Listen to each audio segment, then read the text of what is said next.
Good afternoon. Welcome. My name is Jeff Resnick. I'm Chief of the History of Medicine Division at the National Library of Medicine. Thank you for joining us today as we continue our 2022 series of all virtual NLM history talks. And for those of you on Twitter, thanks for following along using the hashtag NLMHistTalk. NLM history talks promote awareness and use of NLM and related historical collections for research, education, and public service in biomedicine, the social sciences, and the humanities. The series also supports the commitment of the NLM to recognize the diversity of its collections, which span 10 centuries, encompass a range of digital and physical formats, and originate from nearly every part of the globe. The series also demonstrates the commitment of the library to foreground the voices of people of color, women, and individuals of a variety of cultural and disciplinary backgrounds who value these collections and use them to advance their research, their teaching, and their learning. We supplement NLM History Talks with speaker interviews on our blog called Circulating Now, located at circulatingnow.nlm.nih.gov. And I'll add that NLM History Talks are made possible by an outstanding team here at the National Library of Medicine and at NIH Videocasting. And I'd like to thank each and every one of them for their time and their talent in bringing this program and our entire series to you, the public. Before I introduce today's speaker, I'd like to call your attention to our next NLM History Talk to be offered by Dr. Patricia Palma, Assistant Professor at the University of Tarapacá in Chile. Join us on Thursday, March 17th at 2 p.m. Eastern Time to hear Dr. Palma speak on George Deacon and the circulation of homeopathic therapies in Peru, 1880 to 1915. Today, I have the great pleasure and privilege of introducing Dr. Deirdre Cooper Owens, the Charles and Linda Wilson Professor in the History of Medicine and Director of the Humanities in Medicine program at the University of Nebraska-Lincoln. Dr. Cooper Owens is also the Director of the Program in African American History at the Library Company of Philadelphia, the country's oldest cultural institution. Dr. Cooper Owens is an Organization of American Historians Distinguished Lecturer, a past American College of Obstetricians and Gynecologists Research Fellow, and she has won several prestigious honors and awards for her scholarly and advocacy work in reproductive and birthing justice. Most recently, the University of Virginia's Center for Nursing Historical Inquiry selected Dr. Cooper Owens as the 2022 Agnes Dillon Randolph Award winner for her scholarship that centers on women healers. A popular public speaker, Dr. Cooper Owens has spoken widely across the United States and internationally. She has published articles, essays, book chapters, and many think pieces on issues that concern African American experiences and reproductive justice.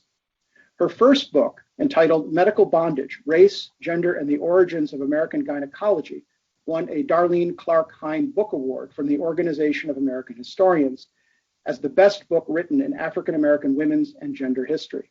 It has just been translated into Korean, and her next book, entitled Reshaping Freedom, How Harriet Tubman's Disability Transformed the Nation, will be the first Tubman biography that examines the freedom fighter's life and political work as a disabled person. As her website explains, Dr. Cooper Owens knows that staying immersed in the worlds that cultivated her growing interest in history is what keeps her grounded and committed to teaching and speaking about community-based history. From sitting on the front porch with her late grandfather in South Carolina, while he regaled her with ghost stories about the enslaved in his Gullah Geechee-inflicted lilt, to listening to working-class Black men and women lovingly play the dozens with each other in her childhood hometown of Anacostia, Southeast, just south of us here from Bethesda in Washington, D.C., Dr. Cooper Owens learned that stories are what draw people into wanting to know about the past. In this very regard, I'm thrilled to welcome Dr. Cooper Owens to the National Library of Medicine today to speak on What History Reveals, Slavery and the Development of U.S. Gynecology. Dr. Cooper Owens, welcome, and thank you so much for joining us today. Over to you. Thank you so much, Jeffrey. I am so pleased to share space with all of you. Even though it's virtual, I actually did dissertation research at the National Library of Medicine a lot of years ago. So I'm sorry that I'm unable to be with all of you. And thank you to the virtual audience for taking time out of your day. I'm actually bringing greetings from Buffalo, New York, where I will be giving a keynote at the School of Medicine 30 minutes after this talk ends. So I should get good practice. So I'm going to begin right? What history reveals slavery and the development of U.S. gynecology? I remember as a grad student, people were saying, why aren't you studying the Civil War? Do you think you'll have enough information to publish a pamphlet? And I don't think that they meant ill. Well, maybe the pamphlet comment was one of ill intent. But most folk, they just didn't think that there were enough written sources. And so what I needed to do was read the sources in a different way. And by that, I mean, how do I read sources that center the patients? And in this case, enslaved women. I also have a chapter on Irish immigrant women in the book. But once I was able to kind of tweak the way that I would gain information and extract information from those archival sources, it allowed me a framework for being able to reinterpret some of those sources. So we'll begin. When I first started talking about slavery and gynecology, inevitably people would ask me about health disparities. And because I'm a historian of the 19th century in the United States, I would often get, well, that's then, right? You're talking about people who are dead. And I'm like, I am. But let me show you a connection so that we can put the past in conversation with the present. So some of you have probably heard of Dr. Samuel Cartwright. He was considered kind of infamous during his day for publishing an article in the 1830s about the distinctiveness of Negro diseases. And lest we think Cartwright was sitting around twiddling his thumbs and wanting to do this, he was actually asked to conduct research and to publish this article by the Louisiana State Medical Association. And so he does so. And what he finds is quite interesting, right? He says that, in fact, the Negro does have distinctive diseases that white people don't experience. And so he talked about rascality, if they acted up, that was a Negro disease. There were diseases that encompassed enslaved people, and his sample population that he studied were all enslaved. They would eat clay or dirt. And so that was a distinctive Negro disease. And the most, I think the most famous that still lingers today is based on his research and findings that the Negro suffers from drapetomania. And so drapetomania for Cartwright was defined as a medical condition that was a mental illness. And if an enslaved person ran away or harbored the thought of running away, they suffered from drapetomania. So Cartwright continues this kind of binary way of looking at Black people and white people in antebellum America. And it has a lasting influence and impact. In the 1850s, and I'm just going to point here on my screen, so it's towards my right, you'll see a cover of a book by a wonderful medical anthropologist who was at Brown University for quite some time, Lundy Braun. And she wrote about the spirometer. So the spirometer is on the cover of this book, Breathing Race into the Machine. If you haven't read it, please do. It's a wonderful book. The spirometer and Cartwright have a relationship. He doesn't invent it or anything like that, but he uses the spirometer to assess lung capacity because he has an inkling that perhaps the Negro has a diminished lung capacity. And guess what? He has these enslaved Negroes breathe into the machine. And in fact, compared to white people, the Negro has a lessened lung capacity. And he's not the first to conduct this kind of research. Thomas Jefferson wrote about it in his 1803 book, Notes on the State of Virginia. Benjamin Rush wrote about it and presented his work in 1799 at the American Philosophical Society. So this wasn't new, but Cartwright is actually using a new tool, right? A newly developed tool, the spirometer. The impact of that study between Black people and white people has tentacles that reach into the Civil War.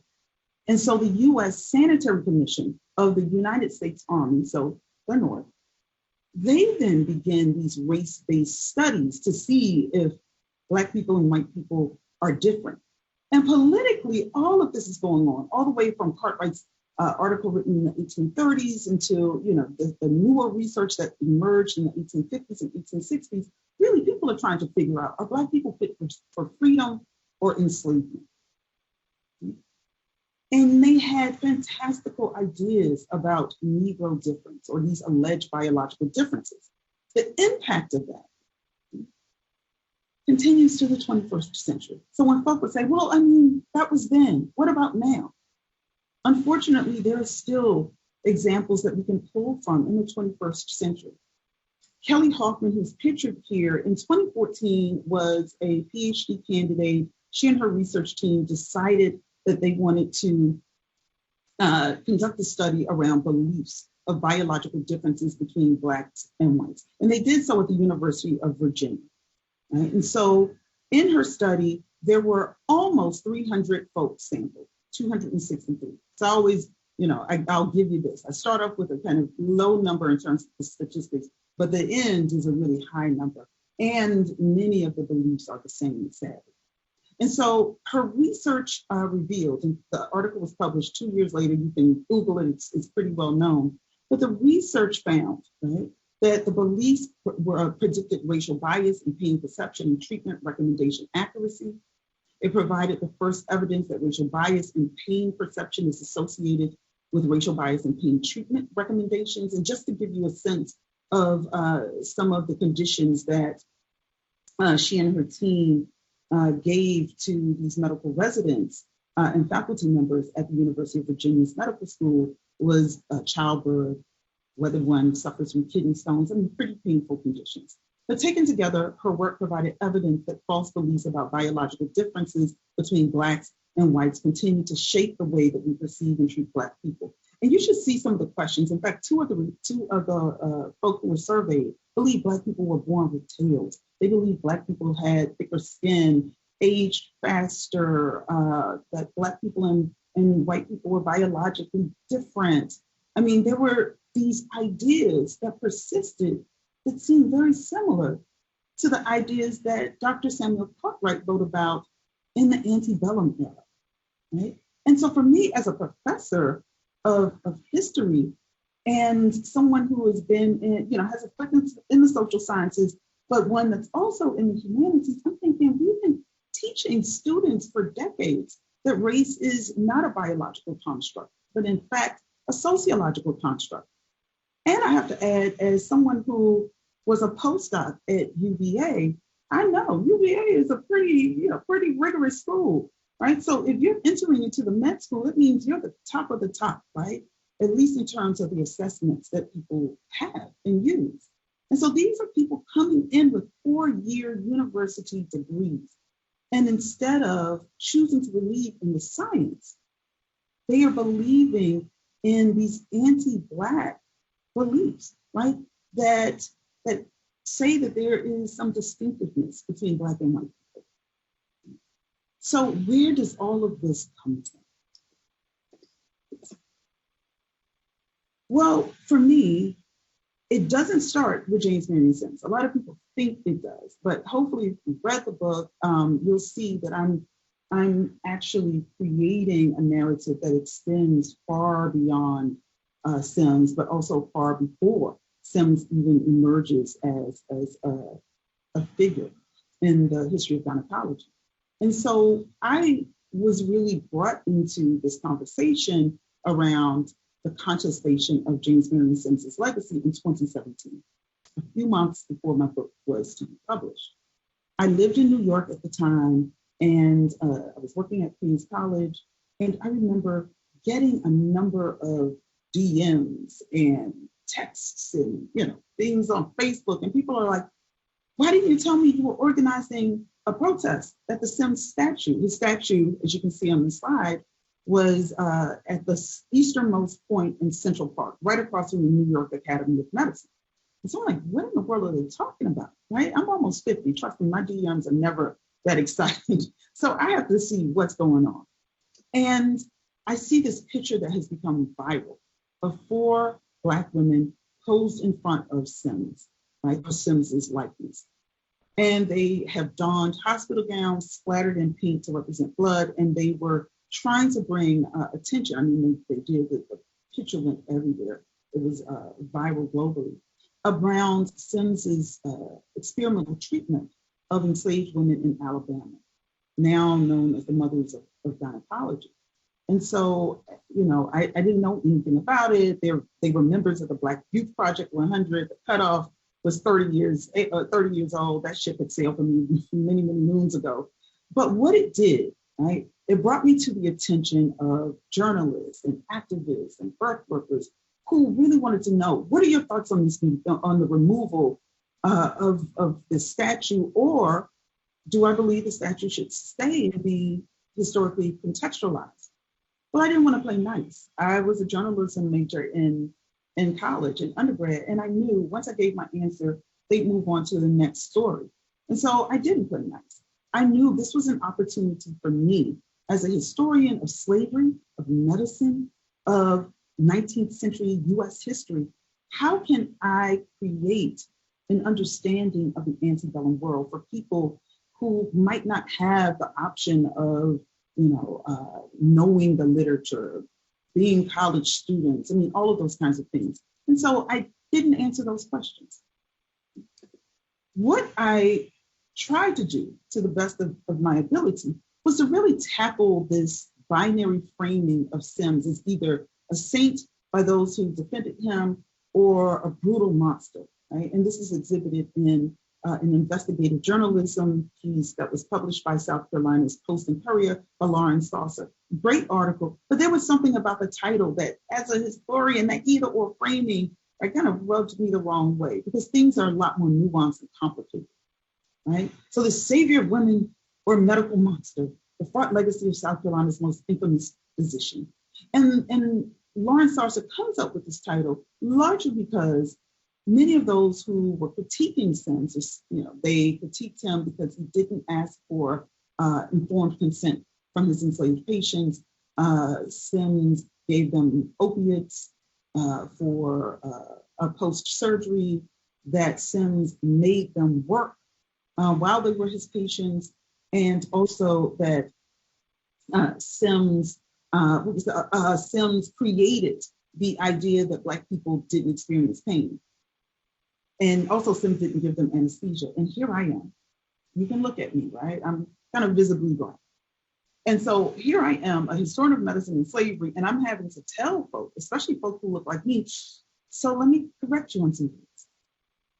I wouldn't have been able to get a book published if I centered my argument around Sims not asking for informed consent. And I have to explain. If you were enslaved, the legal definition for an enslaved person is not that they were human beings, but that they were movable property or chattel.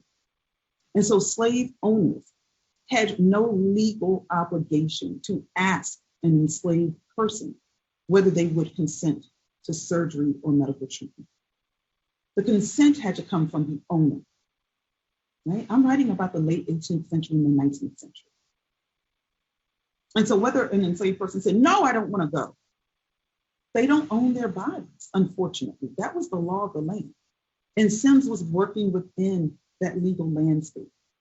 The other thing, anesthesia had been discovered. Anesthesia had been discovered, but not widely used in the 1840s. And he begins this in the early 1840s. But also that medical branch, anesthesiology, had not been established yet.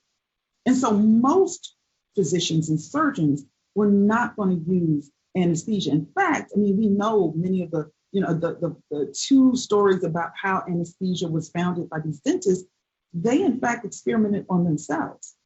So most doctors would not have used anesthesia because the person, they don't know what dosage to give that person, right? The person could possibly bleed out while they're in twilight sleep, as it was called then. And so Sims was, once again, doing what anyone else would have done during that time period, especially before the establishment of anesthesiology as a medical branch. What about Sims making these enslaved women work while they were his patients? And I will get into that a little bit more with providing some details, but I'm saying people do know that slavery was a economic labor institution. Slavery was based on labor. A slave owner, and Sims was a slave owner, they didn't care if you were sick or not. You still had to work. That's what enslaved people were doing, right? It was a system that built up the wealth of the nation. So there was no other alternative, unfortunately, because these women were enslaved. And then the other, well, he gave them opiates, and so did every American physician and surgeon during that time. Opiates were in everything, just like mercury. And so it wasn't to create an addiction, it was to create a stoppage, right? So and I'll go into the surgery that he performs, but incontinence was the result of the conditions women suffered from due to childbirth. And so if you are trying to suture up or stitch a patient to provide them with an opiate, means they're not going to have a bowel movement that could break those sutures. Right? But then on the other side, for those who are saying, well, he saved these women, he took them in at cost, he really cared about him. No, he didn't. No, he didn't. Sims wanted to secure the value of these enslaved women because the engine of slavery was dependent upon enslaved women's ability to live through pregnancy and to birth healthy children, because the status of slavery was passed from the mother to the child. That was the law of the land since the colonial period. I mean, since the 1600s, just to let you know how long that law had stood in the United States and even in the colonial era. So I wanted to be able to reshape the conversation beyond an either or, but to really say, what were some of the biomedical ethical concerns of the 19th century that we can grapple with, right? That Sims knew he was breaking the law. And so we'll talk about that in just a bit.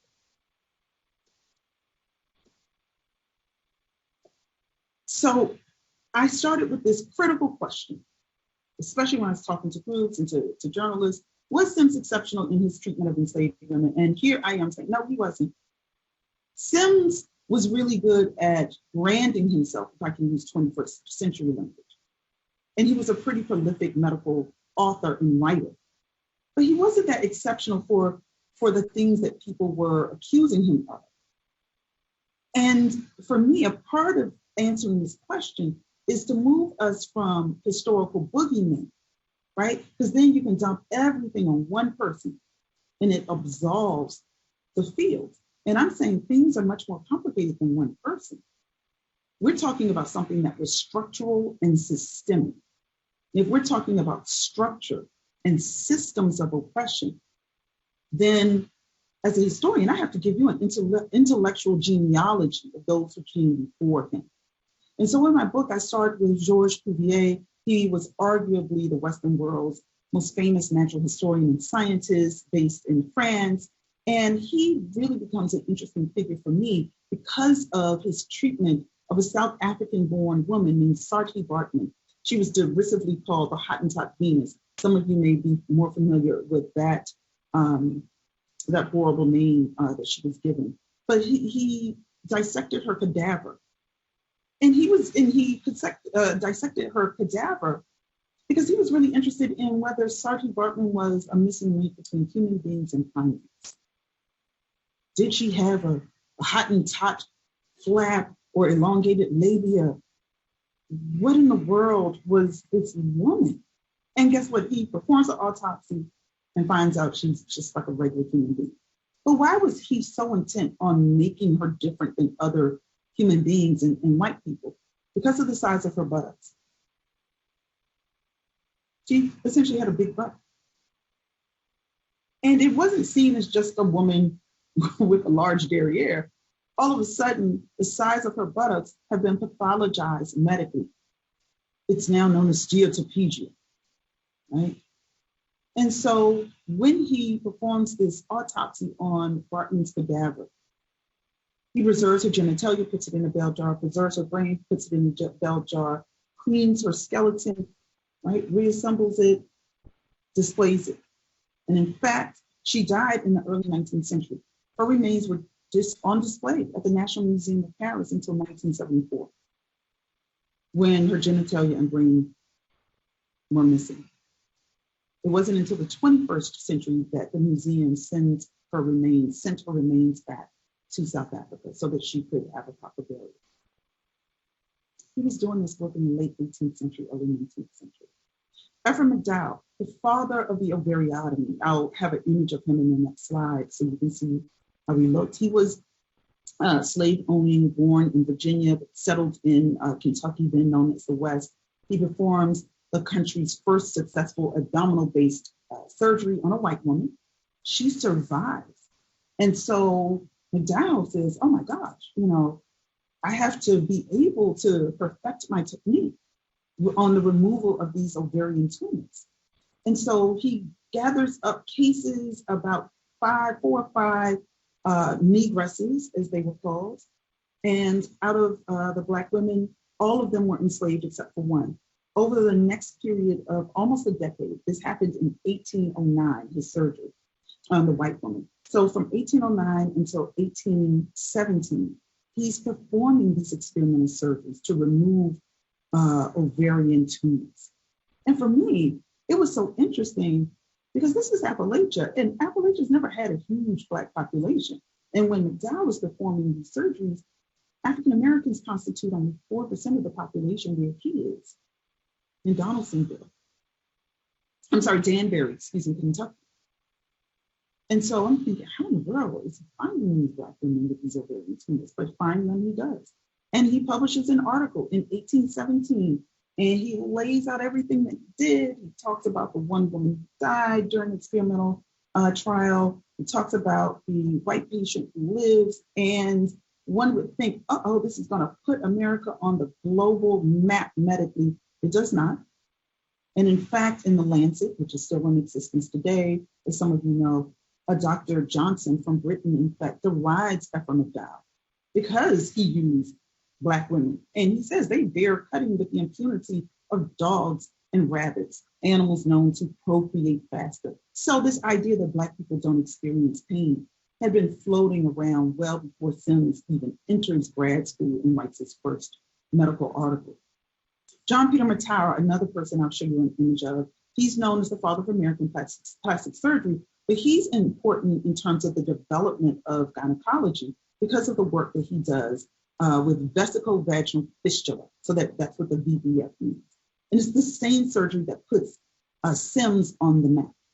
John Peter Matara, born in Virginia, slave owner. He's an institution builder. He founded the Randolph-Macon College of Medicine. It's no longer in existence, but he is experimenting on an enslaved woman and a white woman, and who are both suffering from vesicovaginal fistula. So what that means is after a prolonged childbirthing session, tearing happens as you're trying to push out the fetus, and the fetus just isn't moving. So tearing happens in the vaginal area, and if it's really severe, in the anal area as well.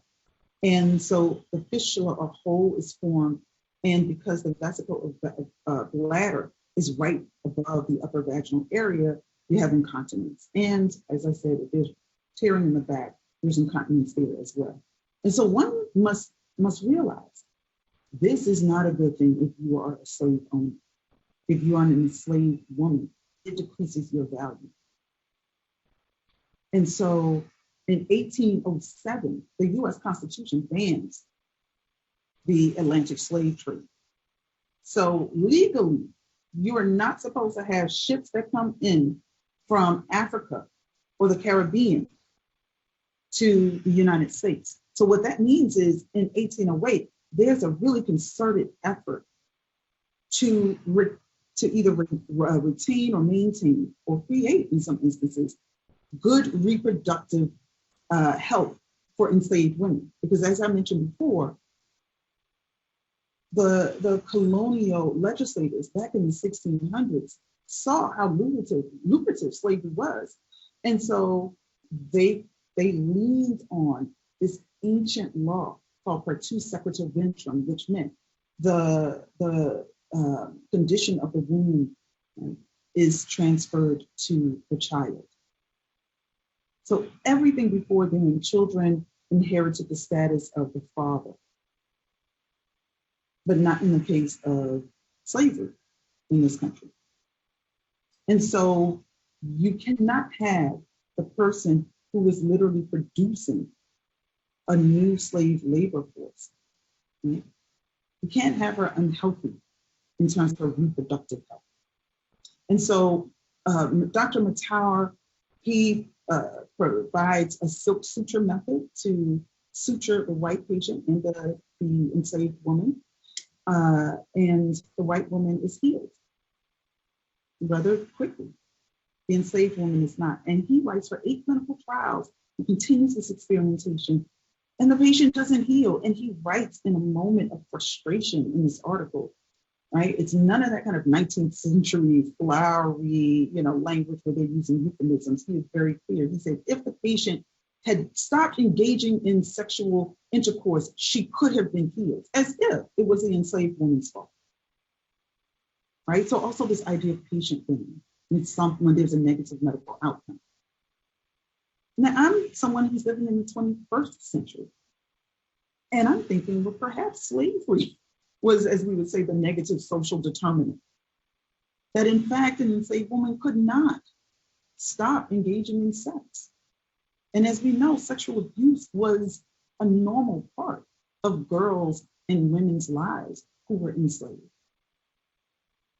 And then lastly, Francois-Marie Pavosh, the father of the C-section. A lot of folk haven't heard of him, but like Cuvier, he's French-born. He graduates with a medical degree, moves to Haiti, then France's most profitable colony in 1799, begins experimental work on enslaved Haitian women, trying to perfect the cesarean section. But he gets wind that there is revolution in the air, and he leaves Haiti and immigrates to Donaldsonville, Louisiana, not too far from Baton Rouge. And by the 1830s, he performs 2 successful cesarean sections on enslaved women. And so he's noted as the second American to have successful cesarean sections. The really interesting thing, history is not always linear. I know many of you are historians, and you know that. I mean, it's sometimes circular, circuitous, all of these kinds of things. But in the case of what Pavosh leaves in terms of the medical legacy, the state of Louisiana since the 19th century, and remember we're in the 21st century, had been the state that had the highest rates of Black women experiencing C-sections. There was a disproportionate usage of Black women from slavery until freedom in Louisiana. It was only recently that Louisiana was knocked from number 1 to number 2. Mississippi displaced Louisiana as the state that uses Black women in C-sections more than any other state in the Union. So this is the long-lasting legacy. And so this is my way of saying we have to get rid of this exceptionality narrative that somehow he was more brutal or cruel. I'm saying there was brutality and cruelty to go around, especially from the perspective of these enslaved women who have to endure not just the surgeries, but being taken away from their homes, their families, their friends, their communities, while they undergo experimental surgeries that last for years. Mm-hmm.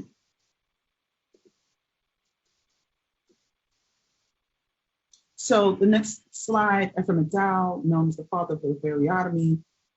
People don't really talk about him as much today, but believe it or not, I think it was in the early 80s and maybe late 70s, there was a ABC TV special on his life. John Peter Matauer, the one who founded the Randolph-Macon College of Medicine, who was a pioneer in obstetrical fistula surgery and plastic surgery. He repaired a cleft lip. He published in the same article that Sims would publish in almost a decade later. And then James Marion Sims, known as the father of American gynecology. And I often have to tell people, he was only known as the father of American gynecology after he died, right? And so, he becomes really interesting because I think it's Sims that drew me to this field. I had always been interested in writing and researching enslaved women's lives and stories and impact.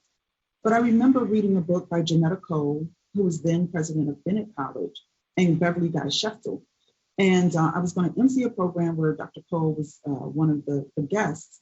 And maybe 2 to 3 sentences in Dr. Cole's book and Dr. Guy Sheftel, there was this little passage. She talked about a man I had never heard of, James Marion Sims, and experimental surgeries that on enslaved women in Alabama, and it blew my mind because I had gone to Benia College, which is an HBCU for women at Clark Atlanta University. I had a master's degree in African American studies with a history focus. And here I was at UCLA earning a PhD in US history. I never heard this before. And when I started to do my research and read broadly, I realized that this was something that was ongoing and structural. And the ways that these pioneering physicians developed obstetrics and gynecology, right? The development of the field happened as quickly as it did in the South because of their access to enslaved bodies. And so, I was just kind of like, whoa, there's a linkage here, and I need to explore this. So James Marion Sims was not someone who traditionally examined women or billed himself as a practitioner of women's health problems. But in the 1840s, he was confronted with a white woman who had fallen off a horse, a Mrs. Merrill. And as he asks permission to examine her, as you all know, male physicians don't typically perform vaginal examinations on women, especially white women who are married, like Mrs. Merrill. He does so, and he writes, right? This is what he writes in his autobiography. He remembered something from med school, a lecture that said, that instructed the med students, if you can open up the vaginal cavity wide enough, the speed or the rush of air will come in and turn the uterus right side up. Mrs. Merrill had fallen from a horse, had a retroverse uterus. He claims by opening up her vaginal cavity, the speed of air turned her uterus right side up. Every time I tell that story to med school faculty and nursing faculty, they laugh loudly. But anyway, he then has this idea, oh my gosh, if I can examine this enslaved woman who was still at his hospital, he was going to send her on her way back to her owner, who she was suffering from vesicovaginal fistula. If I can examine her, I might be able to cure this dreadful condition. And so he takes her, he examines her using 2 pewter spoons, which, it was a practice that folk were still using from the Roman, kind of Greco-Roman time. So it wasn't unusual for a doctor to have those spoons in his bag. But he got an idea on this enslaved woman's body. If I perfect the speculum, I can see even more. As he wrote, I can see as no man had seen before. Right? I mean, those are his words. And so he canvasses the county for cases, going to owners, asking their permission. I will take on these women suffering from this malady. You don't have to worry. And once I'm finished, they will be cured. They'll be repaired. And so he does so. Once again, if you I'm pointing to my far right, you'll see the storefront in Montgomery, Alabama, where he begins his experimental surgeries for a number of years. And it was there were about a little more than half a dozen enslaved women, and we only know the names of 3 of them: Anarcha, Betsy, Lucy. And so he starts the experimental surgery, and he uses the silk suture method that Matara talked about. He used lead suture that didn't go as well. He had 2 white male surgical assistants who assisted him, who were learning from him. And after a few years of failed experiments, they quit. And this is after he had given public viewings of his surgeries. The enslaved women were naked. Their bodies were in view of the public who was invited. And so these 2 white men, they quit. And so Sims does what any other slave owner does. He tells his enslaved patients that they must now work as his assistants. This is where it becomes interesting. Now, the reigning scientific belief was that Black people lived in a state of arrested development intellectually. And women, in fact, were not logical because women thought from their uteri and not their brains. And yet Sims trains these enslaved women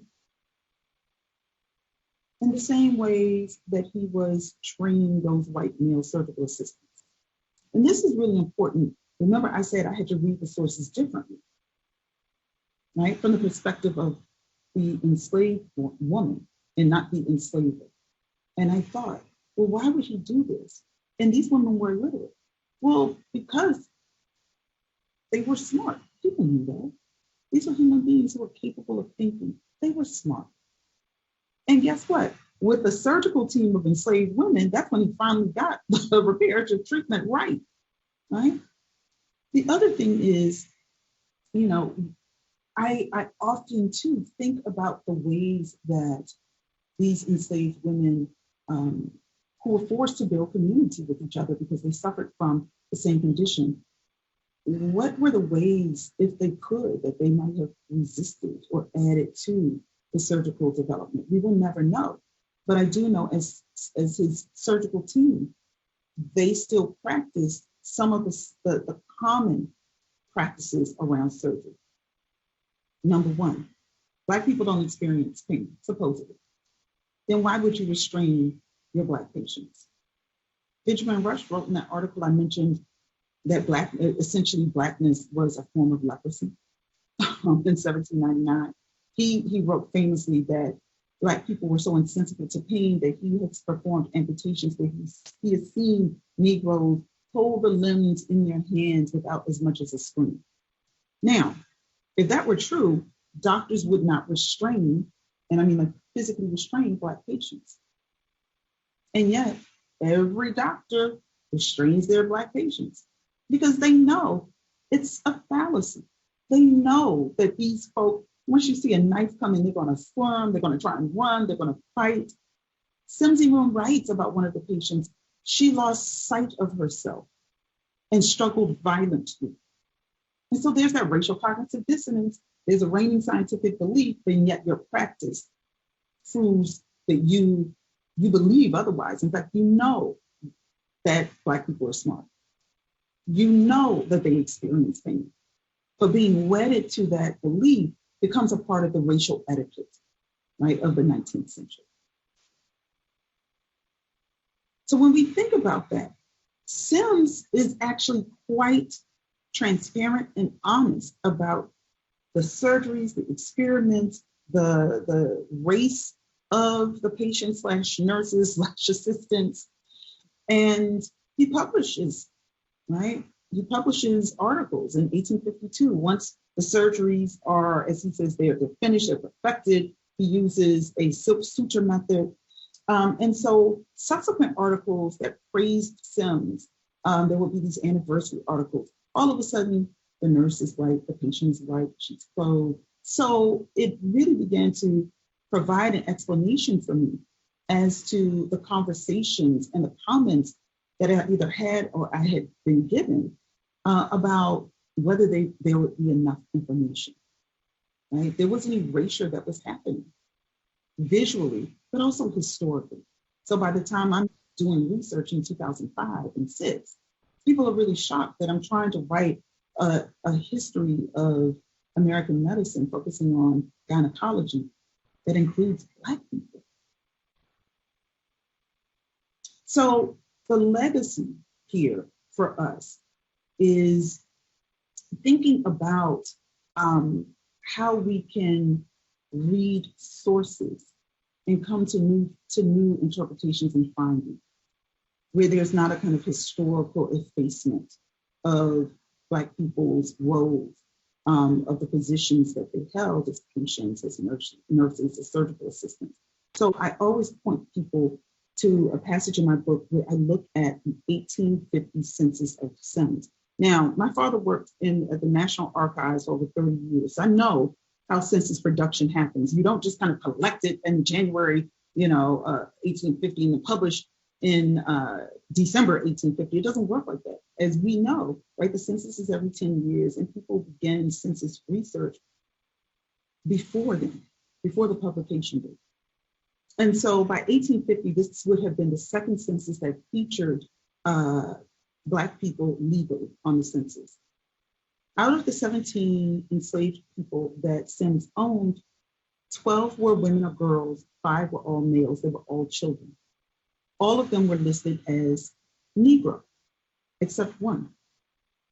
The youngest enslaved person on that slave farm that Sims owned was a little girl born during the experimental trial.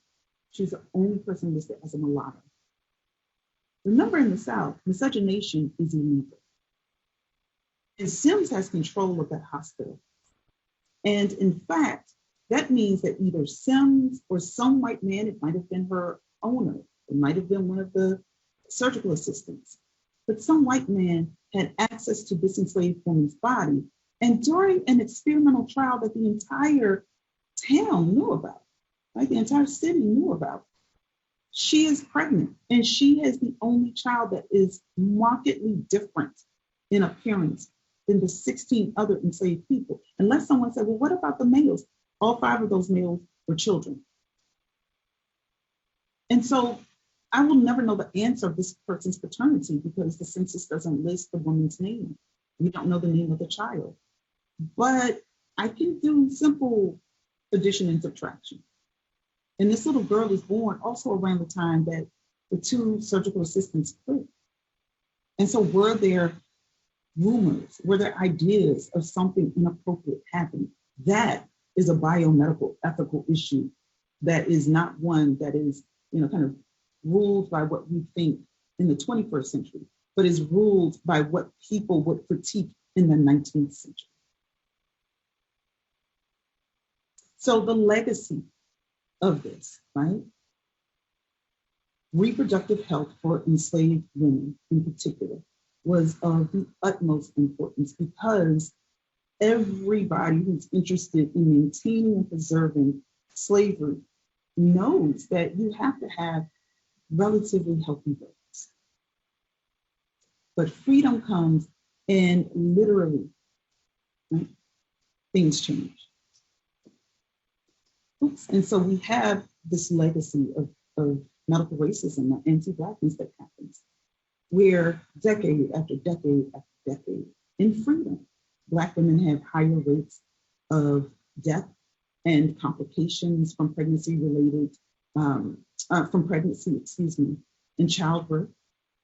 So the rates of mortality and morbidity are very high. Same goes for their children. So if you're a Black woman, a birthing person, 3 to 4 times more likely to die from pregnancy-related complications than white women. In DC, a place that, where my family still is, that I love deeply, the maternal mortality rate is still almost 2 times the national rate, despite dramatic improvements that happened in 2014. Over a 4-year period, 95% of pregnancy-related deaths in Washington, D.C. were African Americans, despite African Americans comprising almost 45% of the population. And the maternal mortality rate in DC is 35.6 per 100,000 live births.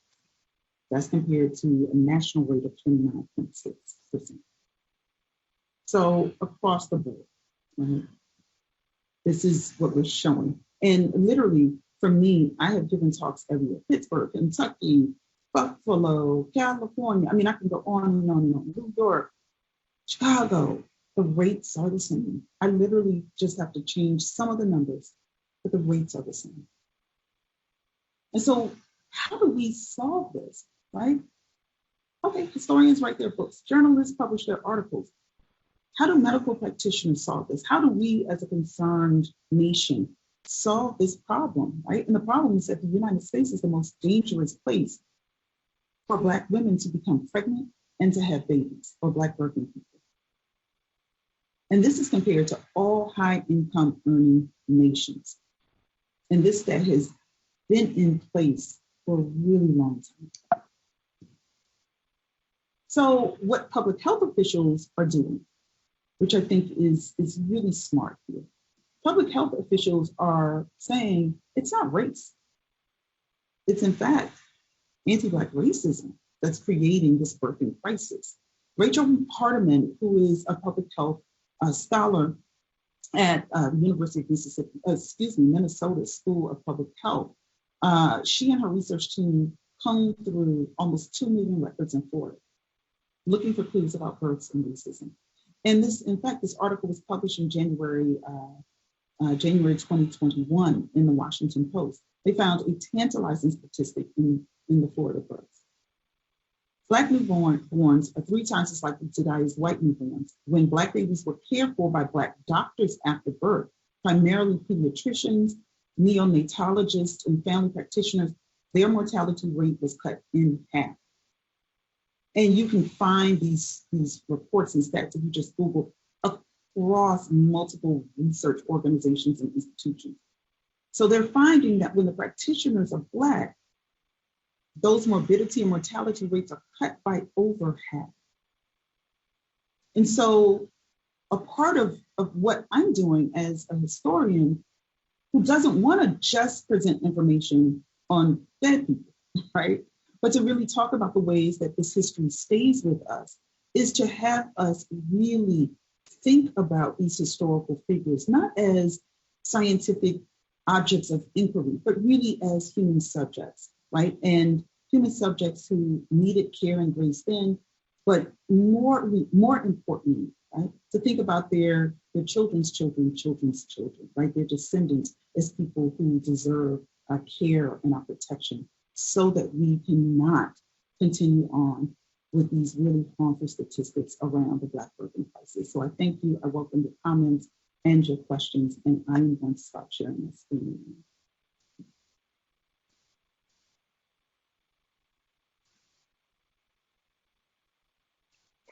Dr. Cooper Owens, thank you very much. Fantastic. It was a wonderful, wonderful presentation.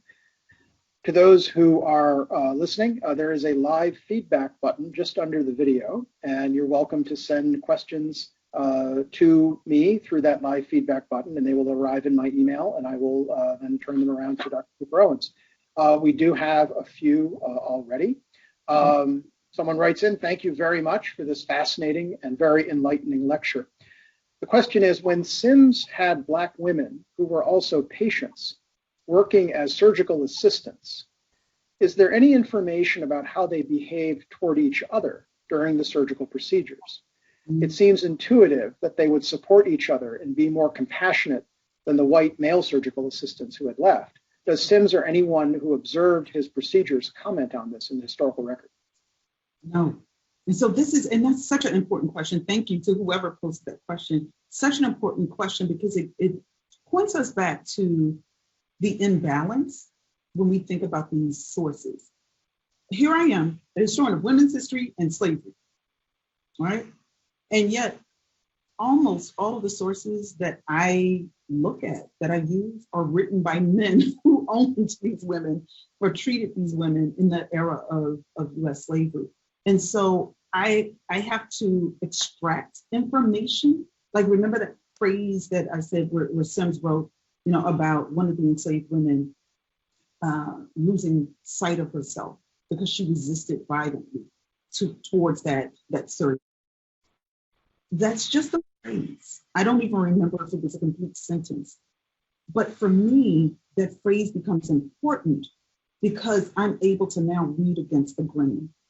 Because these women didn't leave written records. It was illegal for them to be formally educated. And so that's where the speculative comes into US history, US histories of slavery. And I don't have any shame. I think the speculative aspect allows us to come up with really great questions, much like yours, right? So we may not know the answers, but we can at least assume from some of the monographs and the studies that have come out, I think, of Working Cures by Charlotte Fett, Marie Jenkins Schwartz's Birthing a Slave, some of those kinds of works. I really think about the ways that they write about community and the kinds of community that enslaved people had to create. And so I do think that's a really great point, that a part of their caretaking for each other and nurturing might have led to gentler care as as they labored under Sims. Thank you. So I'm going to piggyback on part of what your response was to ask you this next question about sources. Mm-hmm. Among all of the historical sources you have explored to reveal these stories, or in some cases not reveal them, from texts to images to artifacts, you referenced that in your talk, are there one or more that are they're most notable in your mind or remarkable, and for what reason? And the ask of this question says, are there particular aha moments that you had that you would like to share? Aha moments drawn from perhaps a silence in a source or not a silence? Yeah, such great questions. So there were two aha moments for me. It was the one where I talked about the 1850 census. I literally was in DC because I went to UCLA. So I did everything I could to get to two places to do research. One was DC because my family was there. The other is South Carolina because my family was there. I also grew up in South Carolina as well. And so I remember my mother, who was like the family historian, and she does a lot of genealogy. She begged, I want to come along. I'm like, fine, mother, let's go. So we go to the National Archives in DC, not the one in College Park. And I'm looking at the microfiche, and who hadn't written about that 1850 census with regard to Sims? But they always wrote about it as, oh, well, he owned or leased 17 enslaved people. And so they attached it to, so he wasn't wealthy, but he, and I wasn't interested in Sims. I was interested in those enslaved people. And so it was, there was this mulatto baby. I remember I screamed. I'm like, oh, and then I have to hold it, as a PhD student, you have to hold it when I present it. I sometimes would tell it, sometimes I wouldn't, but I knew it had never been published before. And so it was a moment for me, especially as a professor now, to teach students how to read sources, right? Just for me, looking at it, not in terms of his wealth. I didn't look at it for Sims, for clues about Sims. I looked at that source for clues on the enslaved. And guess what I found, right? This whole little human being who no one wrote about. The other aha moment for me was I was in the South Caroliniana library at the University of South Carolina. I mean, I can tell you, sometimes the research is boring. You're just like, oh my God, how many numbers do I need to see in this ledger? And then I started to see a pattern emerge. Because remember, this is not for me. I'm not a historian of Sims. I'm a historian of gynecology and the history of medicine and slavery. So I'm trying to think about this more broadly, right? And so I'm seeing in these slave ledgers, I was like, wait, it looks like there's a apprenticeship that's going on. So you would see the name of a nurse year after year, and then next thing you know, you see the name of a new nurse. And sometimes they would say old peg, new peg, Nurse Lizzie, that kind of thing. And so I'm thinking, oh my gosh, there's this apprenticeship that's going on. And for a very long time, when people were talking about the institution of slavery, only enslaved men were skilled laborers and not enslaved women. And I'm saying, wait, but they were. These women's value increased, and they're also training folk after several years. So that was also an aha moment where, even though it's not the main focus of my book, I could at least put in a sentence or two around that issue and say we also now have to think about what skilled labor meant. And I don't think you find a historian of slavery, who would argue today that being a midwife or a nurse in a slave community was not skilled labor.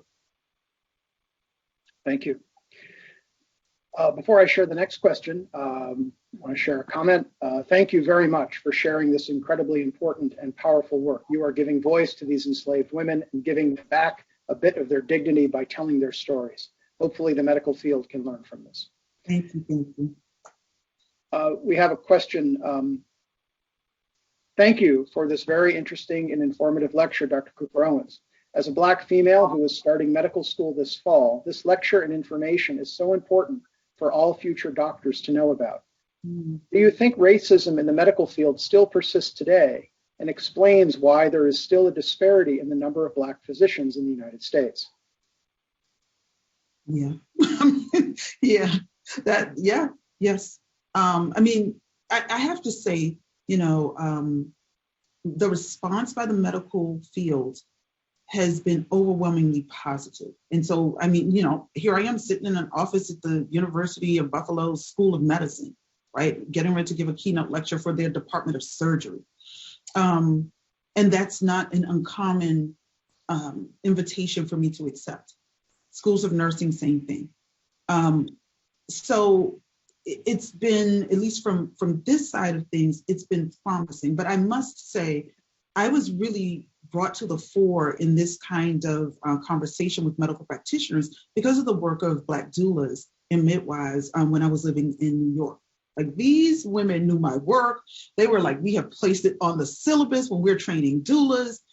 Come and do a talk. Let's talk about your research. Let's form partnerships. And so they were really the ones kind of 2 or 3 steps ahead of the game. And then it was until about last year or so that the schools and the organizations, ACOG, the National NC, I forget the acronym for, I think it might be NCNW for the nurse midwives. But all of these organizations start to come in, hey, can you help us with learning modules? So the schools are aware. They're trying to make some structural changes. It's too early for stats, but I'm just hopeful that it won't go away, that these will be considered courses that are required and not just elective courses. So, I'm doing my best. I act as a consultant for many of them in terms of curriculum design and redesign. So keeping my fingers crossed. Thank you. So let's segue into a question about curriculum. Outstanding talk, this individual writes in, do you have any ideas or experience with integrating this into medical students' curriculum? Maybe you can talk a little bit more about this for this particular listener.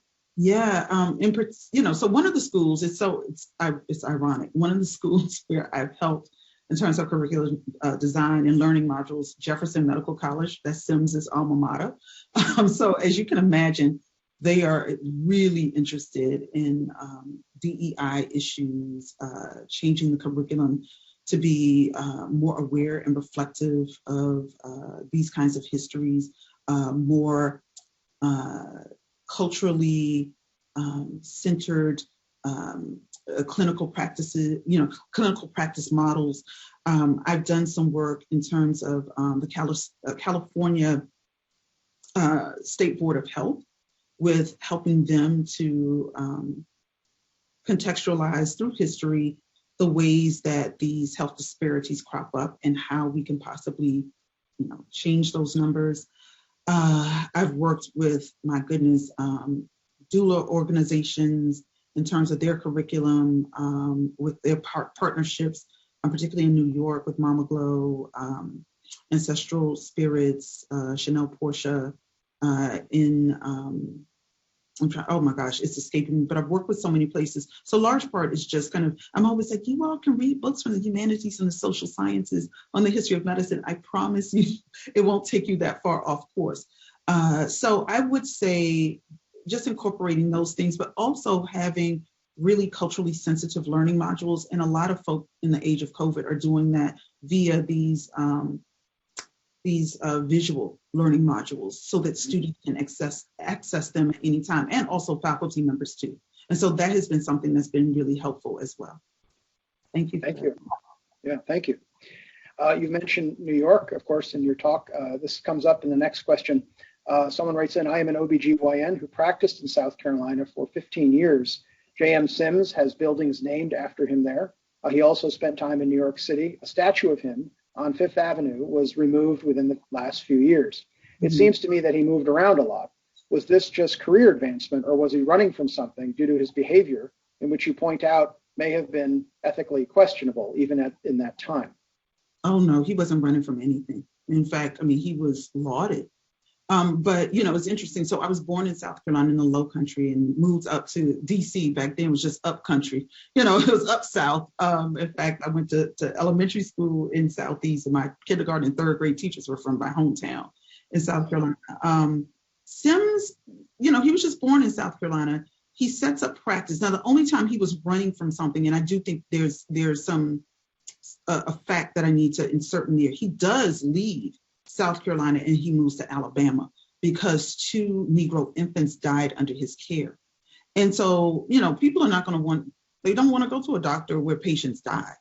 And 19th century medicine, sometimes it was best not to go to the doctor in the 19th century because you had a worse outcome. This is before germ theory. But by the time he moves to Alabama, he's well respected, which is how he's able to go to New York and get the investors so that he can open up this hospital. And he travels globally, treating European royalty and very rich people. So he's not running from anything. In fact, he's lauded during his life and after death. When he dies, his colleagues are like, he was the father of American gynecology. So, that's the thing. Sims lived a charmed life. I often think about the women, not just that Sims experimented on, but like all of the women that I write about, spread across the slaveholding South. I wonder about how they rejoined their communities, whether they were emotionally, psychologically intact. And unfortunately, we don't get enough in terms of the records that gives us completion. So all I can do, as someone said, all I can do is my best to really present them in a 3-dimensional way and to show people that they were smart and, they were dignified, even living in a world that didn't accord them dignity. They held themselves to a standard. And I hope that comes through on the pages. It does. In your book, it certainly does. We have one final question, and this is something that you did speak about towards the end of your presentation, but maybe we can unpack this a little bit more. Thank you for this wonderful presentation. This listener writes, some parts definitely home, being a Black female whose interest in OBGYN came between the intersection of ethics, medicine, and social determinants of health. Disparities within minority communities are often discussed. However, how would you recommend these concerns be put into action to make change? Maybe we could talk a little bit more about that and conclude on a very important note. Thank you for sharing that. I think it's really about listening to Black women and birthing people, listening to what they're saying, according them the respect that they deserve. I often say, the person who talked about running, sometimes I feel like I'm always running because I've lived in all of these different places. I remember when I lived in Mississippi. Mississippi is considered one of the fattest states in the nation, right? It's in terms of BMI and all of that stuff. And so as I'm doing this, I'm thinking, wait, there are lots of fat white women. And I don't want anybody to suffer from, infant mortality or morbidity or their own mortality or morbidity related to pregnancy or birth. I'm like, there are all these fat white people around here who have the same conditions as the Black folk. And yet Black birthing people and women and children are dying at these alarming rates. And so I'm like, number one, what about if we listen to them and don't assume that they are pathological or criminal?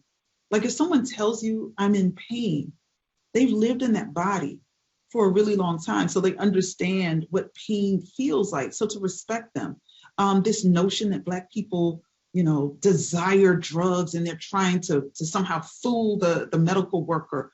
And I often have to go to the stats. I'm like, so the stats show, once again, statistically, white people use more drugs. But it also makes sense because there are just more white people in the United States than Black people. But in terms of statistics, white people use and rely on drugs more so than Black people do. So all Black folk are literally saying is, just treat us like you treat other patients. Like we're not asking for you to perform magic. We literally want to live.